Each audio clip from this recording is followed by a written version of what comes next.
예. 자, 일본의 이제 지리를 설명을 했으니까 한국 안보를 뒷받침해주는 7개 주일 미군 기지가 어딨나 한번 보자고요. 오키나와는 당연히 있어야죠. 그건 관문이니까. 동중국해, 태평양, 남중국해 관문이니까.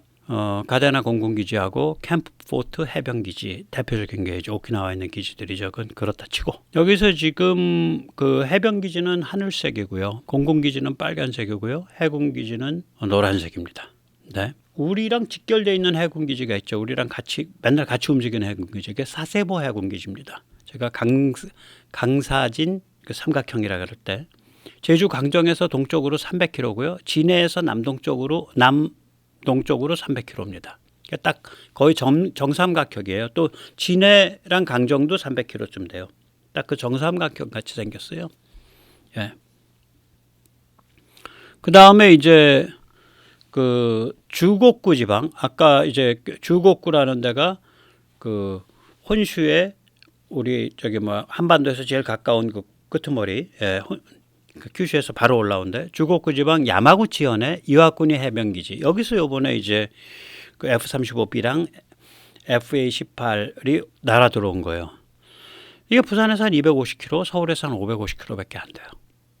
그러니까 주한 미군 기지랑 같은 거예요. 거리나 이런 개념으로 보면 실제로 그렇게 미국은 그렇게 운영하고 있고, 그 다음에 이제 간토 지방, 그러니까 이 간토 지방이라고 한다면은 이제 그 저기 어디야 그 이제 도쿄 부근이죠.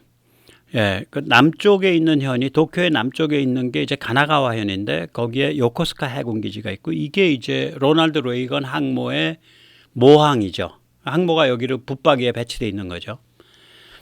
그 다음에 이제 도쿄의 북쪽에 있는 현이 그게 사이타마 현인데 거기에 요코다 공군기지가 있습니다. 이 요코다 공군기지는 청주 공군기지에서 동쪽으로 1100km예요. 그러니까 거기서 딱 뜨면 청주에 와서 초음속 거의 안 밟아도 보통 약간 좀 빠르게 모는 정도거든요. 1100km면 전투기 입장에서 여객기 정도 속도로 모는 거니까, 여객기보다 조금 더 모는 거니까 1100km 오면은 1시간 정도 오면은 그게 바로 청주 공군기지예요. 도호쿠 지방 아오모리현, 아오모리는 여기서 보듯이 이제 홋카이도 바로 아래입니다. 이게 미사와 공군기지고, 여기는 이제 러시아를 많이 의식한데요. 이건 속초 공군기지에서 동동북쪽으로 1100km입니다. 굉장히 가까운 지역이에요, 전부. 그리고 이게 하나의 전장이에요. 그러니까 김현철 교수가 떠들듯이 한반도에서 뭔 일이 벌어졌는데 일본은 뭐 털끝 하나 안 다치고 뒤에서 돈 챙겨 6.25 때처럼 불가능해요. 그냥 말려 들어가는 거예요. 김 교수가 만약에 그런 걸 진짜 걱정한다면 지금 요번에 맺어진 한미일 3국 안보협력 프레임워크 같은 거에 대해서 박수치고 환영합니다 하고 나와야 돼. 왜냐면 그런 거에서 일본이 끌려 들어온 거니까. 그건 안 해. 그건 뭔지 모르겠어. 자기 자신의 일관성이 없잖아, 김 교수님. 연세가 좀 계시면 일관성을 갖고 사세요, 김현철 씨. 자, 이 주일 미 공군의 근데 전력이 급강화되고 있어요. 그러니까 오키나와 F-15는 최신 F-15EX로 강화되고 있고, 이게 한 10조 원 가까이 쓴다 그래요. 미사와의 F-16은 F-35A로 강화되고 있습니다. 좀 웃기죠? 주일 미 공군은 F-35A 없습니다. 주일 미 해병에 F-35B가 있을 뿐이에요. 그러니까 이와쿠니 기지에. 그러니까 한국보다도 F-15 주일 미 공군에 있는 F-15가 한국보다도 후죠. 제가 알기로 F-15CD 기종이에요. 이게 F-15E보다 한 세대 구닥다리거든. 근데 우리는 F-15E를 가지고 한국형으로 업그레이드한 걸 쓰고 있어요. F-15K를. 그리고 요번에 이게 EX를 3X라고 썼네. 요번에 F-15EX로 지금 업그레이드 중이죠. 그러니까 우리가 굉장히 공군력에 빨리 가고 있는 거예요. 미국 전체 기준으로 봐서도, 이 서방 전체 기준으로 봐서도. 그 다음에 이제 미사와, 아까 홋카이도 바로 아래 도호쿠에 있는 거, 도호쿠 아오모리. 미사와 공군기지랑 요코다 공군기지, 그러니까 도쿄의 바로 아래에 있는 거, 가나가와에 있는 거. 요코다는 간토 사이타마에 있는 거. 그 공군기지의 주력기는 F-35가 아니라 F-16인데 이 F-16을 F-35A로 바꾸고 있는 거예요. 그래서 양도 뭐 많지 않아 60대 정도 바꾸고 있고요. 아래는 36대. 저쪽은 오키나와는. 그러니까 주일 미 공군의 그 규모가 이거 다 바꾸고 나면 뭐 물론 해군 항공대가 있죠. 세죠. 그거 빼고 또 해병 항공대 빼고 나면 미 공군 자체는 규모가 뭐 크질 않아요. 예. 참고로 주한미 공군 역시 이거 국내에서 제가 제일 열심히 떠들고 있죠. F-35A 없습니다. 여기는 언제 바꾼다는 그런 기약도 없어요. 그리고 여기 주한미 공군의 주력기는 오키나와와 달리 F-16이 주력기입니다.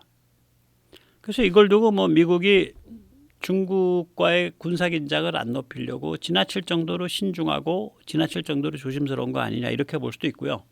뒤집어 보면 야 너희 우리가 그냥 점잖게 지금은 널널하게 있는데 너 이거 조심해 임마. 우리가 지금 빼지 않은 카드가 한둘인 줄 아냐? 그 시그널일 수도 있어요. 양쪽이 다죠. 근데 그것과 상관없이 한국은 죽어라고 무장을 하고 있으니까 미국 입장에서는 정말 든든한 우방이겠지. 네. 자, 그런 이런 상황이에요. 그러니까 이제 쭉 정리를 하면 한미일 그 각서가 서명이 됐고, 그 다음에 프리덤 엣지 군사훈련이 정례적인 게 이제 처음으로 열렸고, 그 다음에 주일미 공군의 전력이 급속히 강화되고 있는데, 그게 뭐 미 공군 기지든 미 해군 기지든 미 해병 기지든 주일 미군 기지는 사실은 주한 미군 기지랑 거의 같은 역할이다. 사실 같다. 그리고 중국과 북한으로부터 공격받을 수 있을 위험성도 한반도만큼이나 강한 데다 거기가. 그래서 김현철 교수 같은 헛소리는 그건 믿지 마시라. 그건 엉터리 소리다. 그런 얘기입니다. 7월 중순부터 지금 동해 한반도에서 서방 전투기가 한반도 일대입니다. 대거 출동 중입니다. 예. 그 독일, 스페인, 프랑스 전투기들이 그리고 이 나라들이 다 그럴 거예요. 이 그 세 나라 다 한반도 충돌 때 그 유엔군 사령부 산하 유엔군으로서 참전하겠다라고 약속한 나라들이에요. 참여 확약국들이라고요. 이게 전부. 그래서 뭐 그러니까 이게 보통 일이 아니죠. 예. 이제 이렇게 이제 그 그러니까 한반도를 중심으로 한 이제 동북아에서 한미일 삼국 체제가 이렇게 강화돼 가니까 중국과 러시아가 이제 발작을 하죠. 특히 이제 발작을 할 수밖에 없는 게 제가 이거 따로 하겠습니다만 이제 우크라 전쟁의 그 터널 끝이 이제 보이기 시작하거든. 물론 그 터널 끝까지 가는데 6개월 걸릴지 1년 걸릴지 1년 반 걸릴지 몰라도 그 터널 끝이 보여요 이제. 그 터널 끝이 보이는 데다가 이스라엘이 지금 맘먹고 사고를 치려고 지금 일을 저지르려고 있잖아요. 이스라엘이.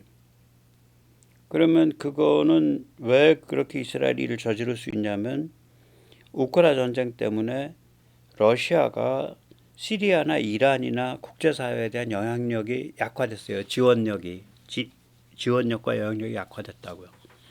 그러니까 이스라엘 입장에서는 차제에 중동을 좀 판을 정리해야겠다 이렇게 나오는 거죠. 가자에서 그 학살도 있었고 테러 학살도 있었고.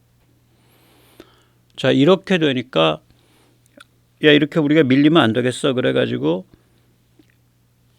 동북아에서 한반도랑 관계돼서 동북아에서 서태평양, 북태평양에서 중국과 러시아가 힘을 좀 쓰려고 지금 뭔가 좀 우리 뭐 그렇게 밀리는 그런 약세 아니야라고 지금 이렇게 어깨에 좀 힘을 좀 쓰려고 막 난리를 부립니다. 중국 장거리 폭격기 H-6 2대가 알래스카 방공식별구역을 침범했습니다. 그래서 미 공군기가 요격 출동을 했어요.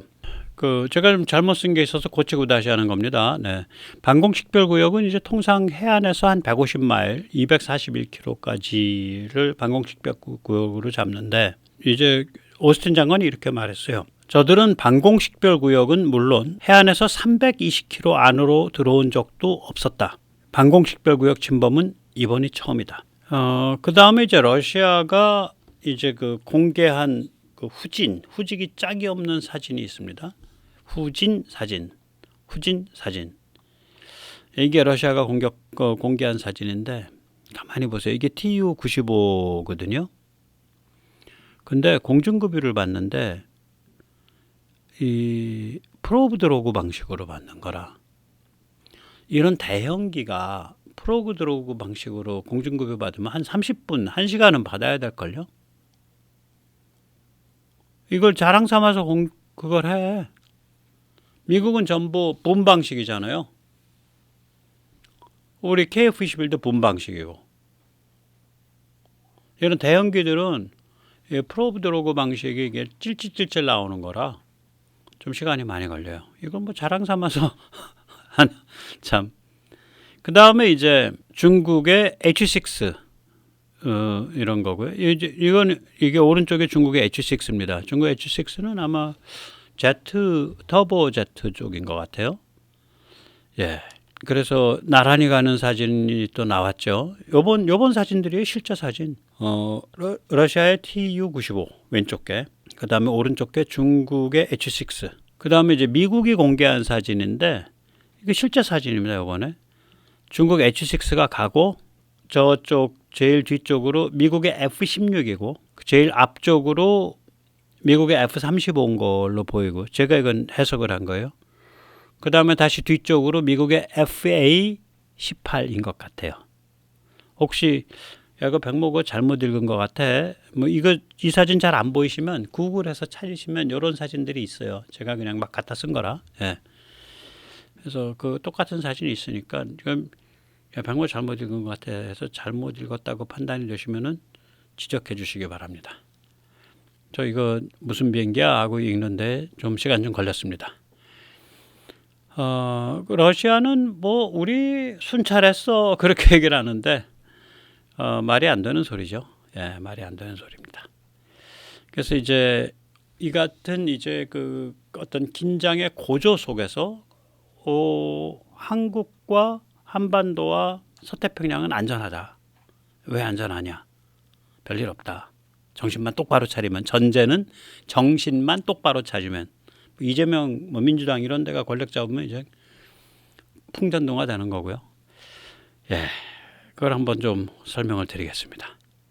이렇듯 한반도와 서태평양을 둘러싸고 군비 경쟁과 군사 긴장이 격화되고 있지만 정신 똑바로 차리고 있으면 아무 이상 없습니다.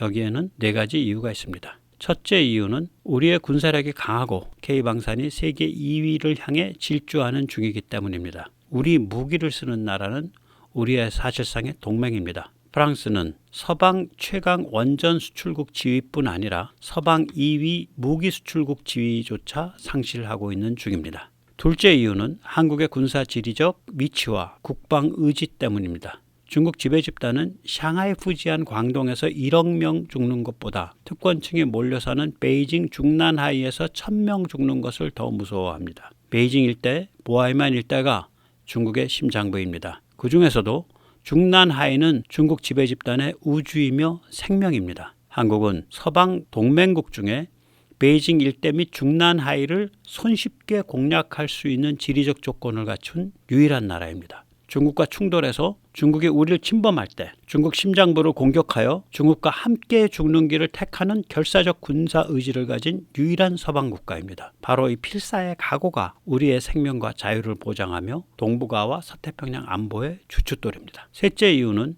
이제 핵동맹으로 발전한 한미동맹입니다. 한국인 말고도 28,000 주한미군, 20만 제한 미국인, 수십만 제한 서방 국적인의 생목숨이 걸려 있습니다. 미국 및 다른 서방 경제가 절실하게 필요로 하는 반도체, 원자력, 조선, 자동차, 배터리, 기계, 소재가 걸려 있습니다. 그들이 사랑하고 존중하는 한류가 걸려 있습니다. 미국에게 서울과 한국은 LA와 캘리포니아만큼, 아니 그 이상으로 소중한 지역입니다. 우리를 향해 핵을 사용하는 국가는 핵 보복에 의해 가루가 됩니다. 게다가 우리를 향해 발사한 핵 탄도미사일이 요격될 가능성은 나날이 높아지고 있습니다. 넷째 이유는 한미일 3국 안보협력 체제입니다. 이는 공포스러운 전력입니다. 한미일이 함께하는 한 중국은 도발하지 못합니다. 한반도에서 전쟁이 벌어지면 일본은 뒷전에서 돈 번다. 이 같은 소리는 74년 전 6.25 때나 가능했던 이야기입니다. 일본 열도는 한국의 후방기지이며 미군의 발진기지입니다. 일본은 동남아 남중국해, 대만 동중국해로 이어지는 생명선이 걸려 있습니다. 한국의 잿더미가 될 위험성만큼 일본 역시 같은 정도의 리스크를 걸머쥐고 있습니다. 같이 살고 같이 죽는 운명입니다. 오늘 여기까지 모시겠습니다. 감사합니다.